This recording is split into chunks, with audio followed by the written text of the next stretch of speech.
Numéro 10 dans le dos, Kylian Mbappé sur le banc pour démarrer ses huitièmes de finale de Coupe de France face à Nice. Lionel Messi avait les clés de l'attaque parisienne ce lundi soir. Mais l'Argentin, qui revient de son infection à la Covid-19, a une nouvelle fois déçu. Loin de ses standards, il a été à plusieurs reprises coupable d'un déchet technique inhabituel pour lui. Pas ménagé par les défenseurs niçois qui ne lui ont pas laissé beaucoup d'occasions pour faire parler son talent. Il n'a fait que très peu de différence et cela commence à durer. C'est simple, depuis son arrivée lors du dernier mercato estival, Messi n'a jamais donné sa pleine mesure sous le maillot parisien.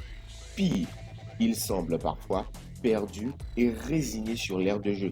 Un mal-être qui transpire à travers ses statistiques. 6 buts, 6 passes décisives, toutes compétitions confondues. Depuis le début de la saison, on est bien loin du joueur archi-dominateur et décisif sous les couleurs de Barcelone. Alors, à sa décharge, oui, il revient de la Covid-19 et n'avait certainement pas les jambes après seulement quelques minutes face à Reims la semaine dernière au cours de la victoire 4-0 du PSG. Pourtant, sa sélection l'a laissé à la disposition de son club durant ses éliminatoires de la Coupe du Monde zone Amérique du Sud, ce qui devrait lui permettre d'engranger du temps de jeu et surtout lui éviter un long voyage de l'autre côté de l'Atlantique. Mauricio Pochettino semble avoir un mal fou à mettre son joueur dans les meilleures dispositions et cela ne facilite pas son intégration dans sa nouvelle équipe. Le technicien argentin a tenté d'expliquer les difficultés de son équipe, incarnée par un mutisme du vainqueur de la dernière Copa América avec l'Albiceleste. Il dit, je cite, ce n'est pas qu'une question de ligne, c'est une question d'équilibre comme on le dit depuis longtemps.